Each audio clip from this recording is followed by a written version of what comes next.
Well, Joel, welcome back. So it's been a good year, I think, since we last spoke, but it's that time now where we recap what's happened in the last 12 months and maybe relaunch my Focus Behind the Cloud podcast. So here we go. Your guest number one for 2025. Let's do what we normally do. Bit of a recap, bit of what things look like going forward. Welcome. Thank you. Looking forward to it. Yeah, so a little bit grayer, I think, on my part. More grey hairs than I probably had in the last few years. But it's been a busy year. Very busy, kind of internally on the marketing front. I know, me and my team have done a lot. But for yourself in the kind of Workday world, in the Focus Cloud world, how things looked, what we've been up to. Okay, so 2024 was a really interesting year. It was I don't like the word transition, but it was a very solid year. So ultimately, our financial year doesn't finish to the end of March, but we're predicting growth in the region of 10 to 13, 14%, which is very solid. And the workday market held up really well against sort of macroeconomic headwinds. So I would describe the market as solid without being spectacular. It's a good place to be. There's still lots of opportunity for workday consultants. There's still clients adopting the product. There's been lots of optimization work. So we've been pretty busy and we've rebounded really well after 2023, which was a bit of a tougher year. We posted slightly lower growth numbers than we're going to, and so we've been beavering away, getting rebuilding the business and really pushing. Sure. No, excellent. It has been one of those years. I think every time we come on here, we talk about more transitions and different changes and lots of things going on. The ups and downs through COVID, and then hopefully seeing some growth shoots and some bits and pieces kind of going on, and some strong numbers being posted, like I say, by Workday themselves. And obviously, lots of interesting things going on at Workday Rising. Yes, So you were there it was. in December. Obviously, it was December. It didn't It happen in, was, in yeah, last November, did month. it? The the event space in London had other plans, and Workday Rising obviously happened in December in Amsterdam, which I mean that's a fantastic location to do it. December, the winter in Amsterdam is fantastic. So how was that? How was Workday Rising? How did you find it? Energizing. So, first of all, I think Workday did an amazing job, turning that one around, moving it from London to Amsterdam. It was really well attended, actually exceeded my expectations. So I think there were 5,000, which was about 500 more than Barcelona the year before. Oh wow, And it was energizing. There was Anthony Joshua. There was the keynotes were fantastic. It was brilliant to really understand the technological advancements coming down the track. So yeah, the exciting developments with AI, things like Workday Copilot, and just the buzz still around the product. Obviously we've been going for a while now at Focus Cloud, and year on year we get a reminder at the Rising event just how big and energized and exciting the Workday space is. So I thought it was a brilliant event, really, really good way to finish the year, actually. excellent. And this is the first year that we actually kind of went into the event and we were there, like inside it more so, instead of just kind of being outside and around it like we used to. First, Um, you know, first year as a staffing partner that's and a it. Yeah, services partner, yes, and a customer as well. yeah, So, and my first experience of the conference inside the room rather than outside. So yeah, and it didn't disappoint. It really didn't. good. Yeah, excellent. Definitely a kind of case of practice what you preach. Obviously, being a customer as well. So, we're kind of trying to do the things that we tell other end users to do, Yes. and try and hire in the same ways. So, leading perfectly into kind of my first kind of main question, and probably one for people to kind of pay attention. What are your kind of top predictions for the Workday market in 2025? Okay, so I think the market will be relatively similar to 2024.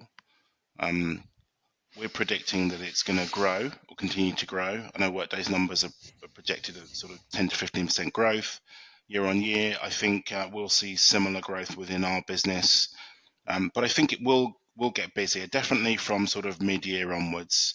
So we still have quite a bit of pent-up demand where projects and organisations haven't yet either signed on the dotted line or kicked off, and we think that's going to happen through the first half of this year. And then, as fingers crossed, the economy continues to improve, we think that the market will slowly but surely get better. So we're expecting another growth year. I think it'll be a good one. I think it will be busy. I think there'll be lots of opportunity. Excellent. And then kind of how do you see demand for kind of Workday talent and Workday specialists kind of evolving throughout 2025 and kind of beyond, especially with kind of, I suppose, the updates and the developments in the product that we're going to see? So the demand is slowly changing, but there is a really good platform across everything that Workday do. So HR, finance, and planning. I think that demand for Workday professionals will continue to grow. So in 2024, we saw that there were more jobs than people. If you look at if you take a global outlook, and that will continue. So, you know, demand will align to the market, right? So as the market continues to grow, so does the demand for professionals.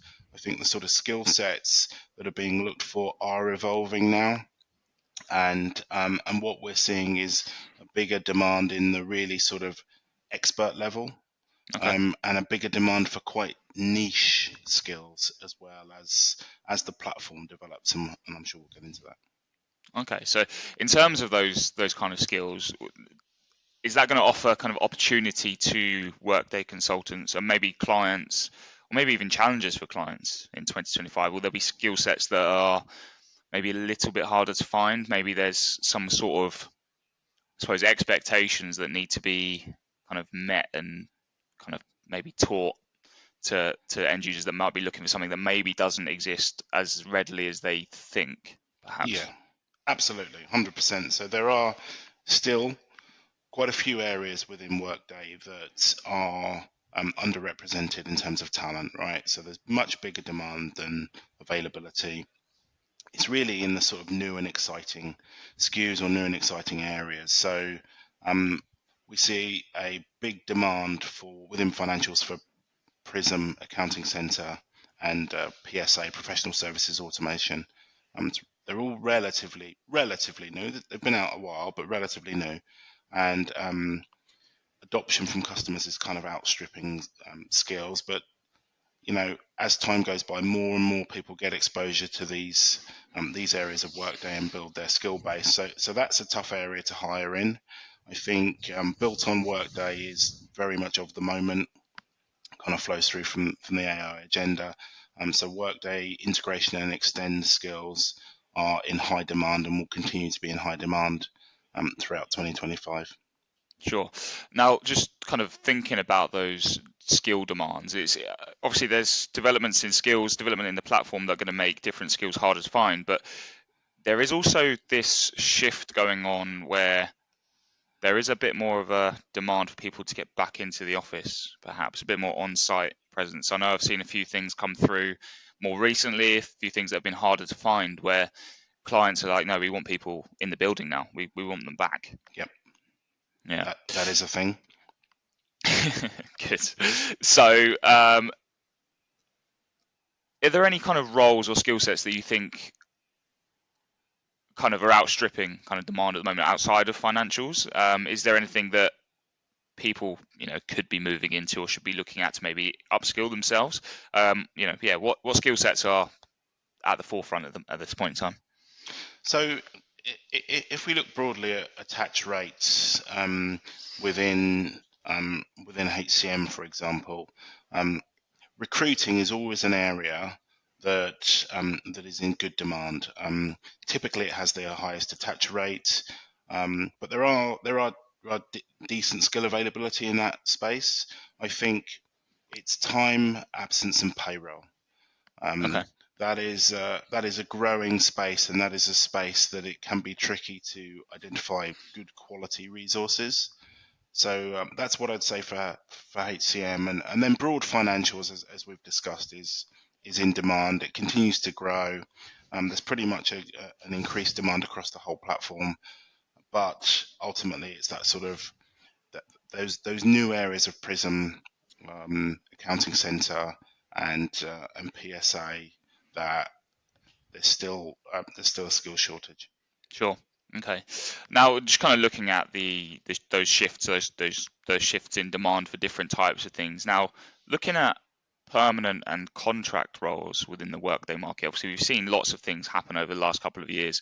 With people moving between consultancies to end users, contract, perm, and the different demands there. How's that kind of currently playing out? What's the feeling of the market at the moment? What are we seeing? Okay, so 2024 was pretty strong for the contracting market, and we're expecting more of the same. But from as we sort of move deeper into 2025, we think there'll be a bit of a shift back to permanent resources, along with kind of macroeconomics, right? So Yep. as things stabilize, I think organizations will, get their headcount budgets back and be more inclined to hire permanent resources. It might take a while to flow through this year. There are still good permanent opportunities out there, but the contracting market has remained and will remain strong, driven by optimization projects, new implementation, net new, and also resource constraints. So permanent will be coming back. It's just not quite where it was a couple of years back, and that's predominantly due to macroeconomics. Sure. I guess a lot is tied up in the confidence on what's going on. Exactly. So, okay. It sounds like there is some strong kind of optimism for the year. Why are you optimistic about the year I'm always 2025? optimistic, but I know you are. I know yes, you are. You yes. don't watch the news. Okay. You I crack do on. not, You no. just do you, right? So, tunnel vision on the Workday market, really, Yes. I think, is what I'd say. So yeah, tell me what are you What's optimistic causing the about? optimism? So look, last year I think we expected a bit more to happen. Yep. We expected more projects to come through that didn't. So there is that pent up demand, right? So it's not the same as the post COVID era in terms of the level of demand, and confidence isn't as high as it was back then. But at some stage, those projects, someone's going to press the button on those, and they're going to be going. So we're going to see an increase from that perspective. Then I think we've done a lot of work internally. We've had a really good year as a team, putting those building blocks in, continuing to innovate and evolve our model.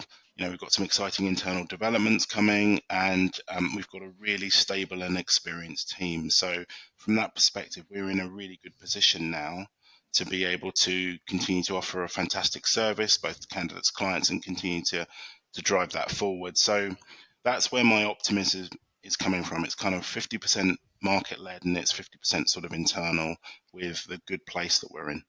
Sure. No, yeah. We've seen lots of good internal growth, I think, in the last 12 months or so, that has kind of seen some of our good consultants, some of our best consultants, kind of move into more leadership kind of roles, and I think that helps stabilize and kind of keep the level of quality high, which is always good to see. Okay, so what about for kind of Workday professionals? What signs are you seeing that suggest 2025 will be a strong year for them, for companies and for consultants as well? So I think as demand grows, it obviously means there's more choice, more opportunity. I think it's still highly competitive. So I know we talk about differentiation. I think it is important to really think carefully about what your skills are, where your skills are, kind of what you're a rock star at, and double down on that. So, but as demand grows, opportunity will grow. I think it doesn't really matter whether you're permanent or contract. There will be things happening and moving if you're looking to move on and develop, or even if you're looking to stay, because Workday continues to innovate, and it's a space that is, there's always something happening, always something moving and shaking. So I think it's a really good place to be. Doesn't really matter what your priorities are. There's going to be something for you. If you are going to be looking, then it really is about kind of making yourself the best version of you. You know, putting yourself in the shop window when it comes to keeping the skills sharp, continuing to develop and evolve, and also one of the things that we talk about for advice for applicants is really making sure that you can articulate what you do, how you do it, why you do it, etc. really, really well. So it's sort of that mix of good functional knowledge, good knowledge of the platform with excellent interpersonal skills. And you'll need that this year because it will be competitive. Sure, I guess that kind of, if we look at Workday consultants, if they're looking for new roles in 2025, how would you kind of, what's the word? How would you get them to differentiate themselves in the Workday market? When they're going between different roles and they're competing, almost, they're going to be competing against each other. What's going to set someone aside? Well, ultimately alignment. So being able to demonstrate that they've either done it before or can do it in the future with project or role or opportunity. And then, as I said, I think it's that mixture of being able to explain and having those really strong interpersonal skills, being able to sort of explain when you're interviewing what you've done, how you've done it, etc., and have that. And then the other side is just continuing to demonstrate forward momentum in your skills and Sure. experience. That's the key thing, and that's the difference, and it can be very, very small. Okay, so it's like anything, isn't it? You just need to be a little bit a bit stronger or a bit better at doing X or Y or Z to Mm. be able to get the gig or land the role. So, it is a game of inches, and it's about really focusing and honing your skills and making sure you're ready for kind of what's coming next. Would you say it's good for, I suppose, Workday candidates kind of really hone in on a specific skill set as opposed to kind of try and spread themselves too thin and kind of learn too much? Tough question, that, isn't it? Mm. So look, there's loads of really funny acronyms or sayings around sort of knowledge is power, etc. Mm. I would say specialize. But you can specialize in like a group of modules, or you can specialize in a task which allows you to pivot to a variety of different roles. So, but yeah, being a specialist, I think trumps everything.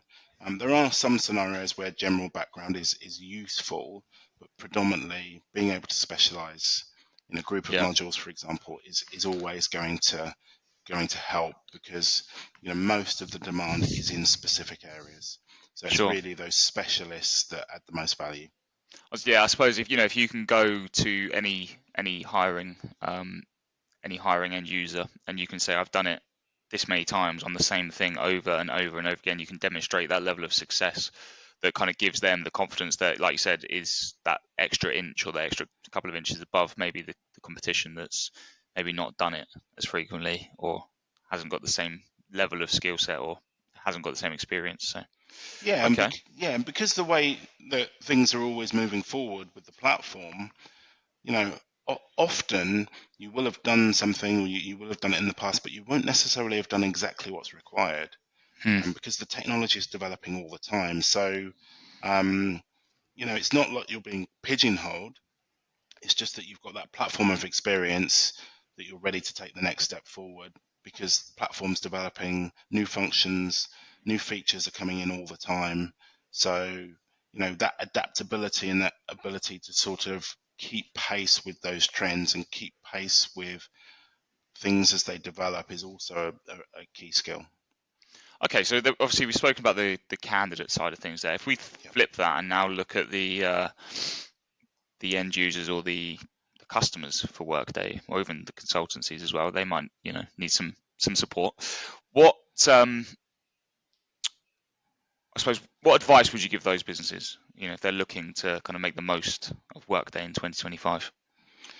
Yeah, great question. So I think ultimately it's about getting the best people. Um, and what are the key steps to doing that? I think obviously talking to us, um, and getting great advice and having a pulse on the market yourself. And then it's about when you're hiring, making it compelling, making it interesting, being able to offer something unique, and really being able to attract that top tier talent. Now, common misconception is that there are loads of people out there, as the economic conditions have softened, that means that, it's a lot easier to hire, and that's not 100% true. Workday is still an area of a niche area, and it is difficult to identify great people still. So it means that you have to go over and above. You have to make each opportunity you have interesting. There has to be some sort of plan or path. It could be an exciting project. There has to be an angle. And then the experience when you're hiring has to be good as well. And that's also a key thing that prospective employers don't always nail. The process of bringing someone in has to be slick. If you make it slick and you make the experience good, you keep people who are attracted to your organization warm, and they're more likely to join. So that is the other element of it, being able to hire and attract the top people by having something compelling, and then being able to make the experience when they're engaging with you good, positive, even if you don't hire them actually, because they might, you might have something coming up further down the track, and if they've had a good experience, they're more likely to come back to you. They're the two key things. I was going to say, and as simple as it sounds, what does a good experience look like? What should that look like? It's one of those kind of things I think can be so easily overlooked that, for me, I think the first thing that comes to mind is things like communication and just like kind of being on the ball with it and not dragging things out. But, interested to hear the expert's opinion here. Yeah, definitely speed, definitely communication, definitely feedback. Okay. So make it slick, and look, there are constraints around speed. Completely understand that. Diaries are stacked, but don't make it really drawn out. Don't we talk about time killing deals? So don't let the heat, or don't let the warm and fuzzies leave a process. So off the back of a really strong conversation that you have with someone, you're warm, you're fuzzy, you're upbeat. If you leave it long enough, that feeling will dissipate. Okay, The so fire goes out. absolutely. So it's got to be slick, it's got to be timely, and then it's got to be warm.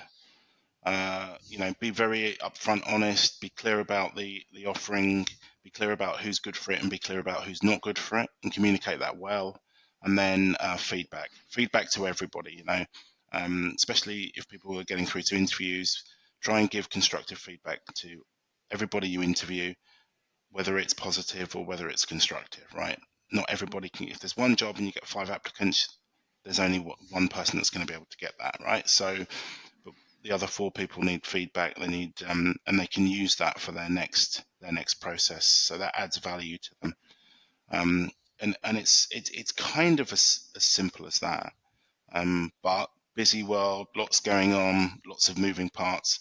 Simple to say, not so easy to execute. But the better you can do that, the easier it is to hire ultimately. Sure. Yeah, I guess it's like any kind of customer experience, right? Whether they're buying or not, if you give someone a good experience, they're more likely to come back. And you never know when you might need someone.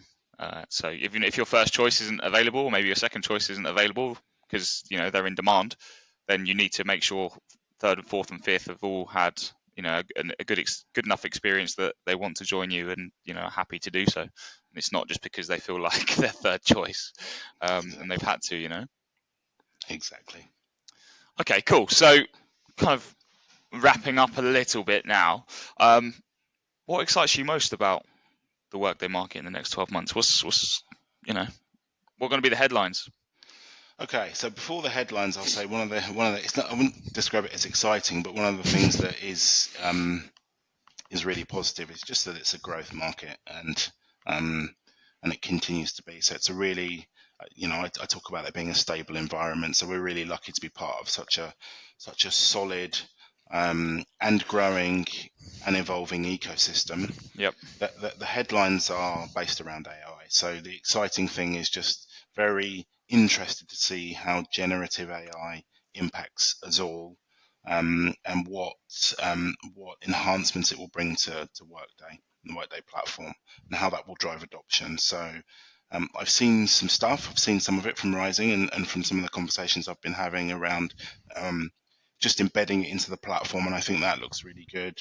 And as I mentioned, things like Workday Copilot and some of the things they're doing in the developer community are really, really exciting. So very interested to see where that goes. Awesome. And excited. Definitely. So headlines from that? Yeah, I think AI. Just AI. Yeah, just Okay. what. Keep an eye on that. Yeah, watch this space. Excellent. Good. So yeah, I mean, we've got, I think, quite an exciting year coming up at Focus Cloud and how we embed ourselves further into the Workday community, the ecosystem. Obviously, we've got the teams kind of ready to go to Rising in 2025, kind of already off of the back of a successful trip. So we'll see how that kind of plays out. We've had quite a good time with the events we sponsored back in 2024 in November and December, and then looking at that, we've got our summer social kind of coming up, so we'll get the invites to that kind of out and ready soon as well. So again, more events and more kind of stuff from us, and more, I suppose, more interviewing the experts with yourself, Joel. Absolutely. We'll get a few more of those lined up. So if you're watching this and you want to get involved and be a part of that series, you can go and head over to the website and check that out. But also, let us know, drop us a message, and we can get you on a call with Joel and get the experts sharing their opinions on what's happening. Okay, cool. Is there anything else you'd like to add, Joel, before we close this episode off? No, I think it will be, as I've said, I think it will be a really good year, 2025. It's not going to be without its challenges. Sentiment is still not exactly where we'd like it to be.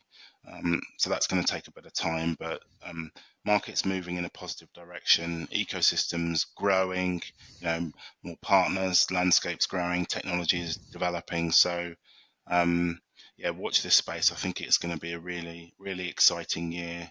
We might not see any sharp growth until the back end, but it's definitely there underneath the surface. So yeah, looking forward to it. Really am. Excellent. So with that concludes our half an hour, but it's what a chat that's been. Really exciting to look forward to 2025 and all the developments that are coming down the track from both us internally and then kind of obviously the Workday platform itself. So Joel, thank you very much for joining me. I'll see you again soon. Pleasure as always, Ryan.